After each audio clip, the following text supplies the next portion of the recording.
Hello and welcome to Slice of Physics. I'm going to be telling you about magnetic forces that act on moving charges. So far we've talked mostly about how magnetic fields are created by wires with moving currents through them, but now we're going to talk about how those magnetic fields can actually cause something to happen, and they do that by acting on moving charges.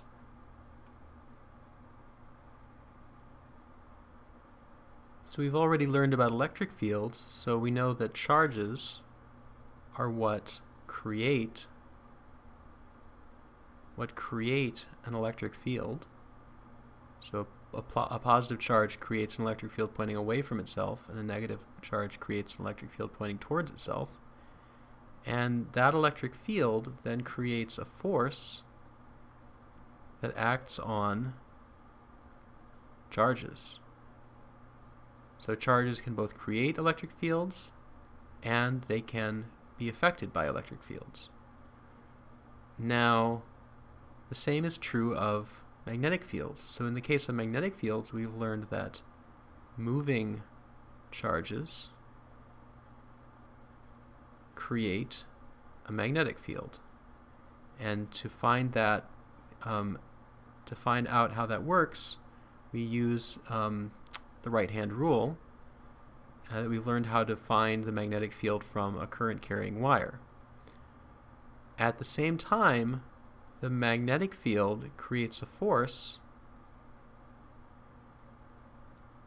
and that force acts on moving charges. So notice that it's just moving charges that create magnetic field, and it's just moving charges that are affected by magnetic fields. So an electron that is stationary does not create any magnetic field, and an electron that is stationary is not affected by any magnetic field. So it is only moving charges that create magnetic field or are affected by magnetic field. So how do we find the direction that this force points that acts on the moving charges? Well, you can guess that it's not going to be anything simple, just like we know with that the rule that tells us the direction the magnetic field points is a little bit complicated and involves a right-hand rule to find it out. Just like that, the direction that the force points is also a little bit complicated and requires the same kind of right-hand rule. It's not the same right-hand rule, it's a new right-hand rule. So let's talk about that a little bit. Let's suppose that I have a positive charge, and it's sitting here and there's a magnetic field around it. So first of all, I'm going to write B for magnetic field. So first of all, is there any force on the positive charge at this point? So the answer would be no, there's no force on it, because if this positive charge is not moving, then there's no force on it. But now let's suppose that it starts to move. Let's say that someone pushes it and it starts to move this direction, and I put v for velocity, that's the direction that the particle is moving. And now we might ask, which direction is the force? So it turns out that the force is not parallel to the velocity direction, and it's not parallel to the magnetic field direction. So for instance, you might imagine, one hypothesis you might have is that the magnetic field might push the charge in its own direction. So what if the charge is pushed like this? So it's going upward, but then it gets pushed to the right. Does it go like this? So this would be if it were pushed in the direction of the magnetic field. And no, that's not what happens. Could it be pushed in the opposite direction of the magnetic field? And no, that's not what happens. could it be pushed in the direction that it's already going? Maybe it gets pushed in this direction. And the answer is no, that's not what happens. Could it be pulled back in the opposite direction to the one that it's already going? And again, that is not what happens. So we've tried all of those directions. What's left? Well, we've tried up, down, left, and right, so we're still missing into and out of the page. So as it turns out, the direction of the force is into the page. So that was what was left. It had to be either into or out of the page. So to tell whether it's into or out of the page, we're going to have to use a right-hand rule that we'll talk about later. But right now you just need to know that it's never the same direction as the field, it's never the same direction as the velocity. So this is the direction of the force. So this charge will be pushed as it moves upward, it will then be pushed in the direction of into the page. So let's do another example. Suppose there's a positive charge here, and let's say there's a magnetic field that points into the page. So these are some magnetic field lines, and they are pointing into the page. I'll put B for magnetic field.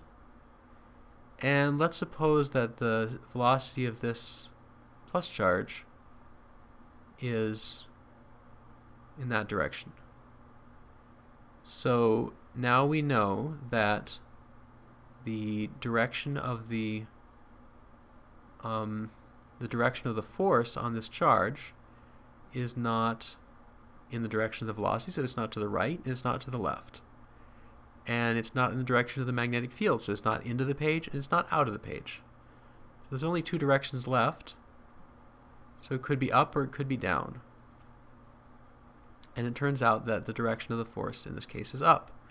And we'll learn how to figure that out using a new right-hand rule number 2. But for now you just need to know that the direction of the force is always not in the direction of the velocity, not in the direction of the magnetic field, it's perpendicular to those. So what about the magnitude of the force? Well, in this case, the force, the magnitude of the force, is equal to the charge in coulombs multiplied by the speed of the charge multiplied by the magnetic field strength in Tesla. There's also a part in the formula that says the sine of alpha, where alpha is the angle between V and B. And in this case, alpha is 90 degrees. That's the easiest case. Alpha is 90 degrees. The sine of 90 degrees is 1. So in this case, the sine of alpha is just 1. So what we're left with is the force is equal to Q times V times B.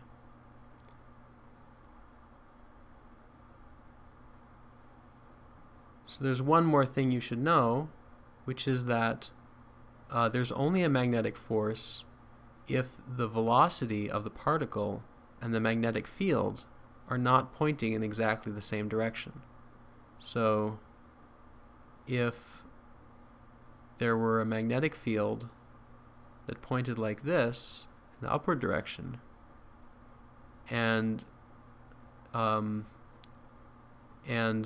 was a particle that was moving, there was a plus charge that was moving also in the upward direction, then there would be no magnetic force on that charge. So there's no magnetic force if it's not moving, and there's also no magnetic force if they're moving in the same direction as the magnetic field. And that's also true if it's moving in the opposite direction of the magnetic field. In either of these cases, there would be no magnetic force.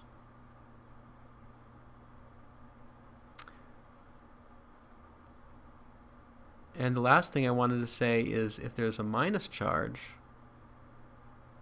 then a negative charge, then all of what I have said will be true except that the direction of the force is opposite. So all of the examples I gave in the past where I told you the direction, if I said the direction would be into the page, then if there were a negative charge, the force on the negative charge would be out of the page. If I said that, in the example where I said that the direction of the force on the positive charge would be up, if there were a negative charge, then the direction of the force on the negative charge would be down. So for a negative charge, the magnetic force is opposite the direction it would be on a plus charge. And that's the same as for the electric force. For the electric force, the electric field acts on positive charges in using a force that's opposite that it acts on the negative charges. Okay.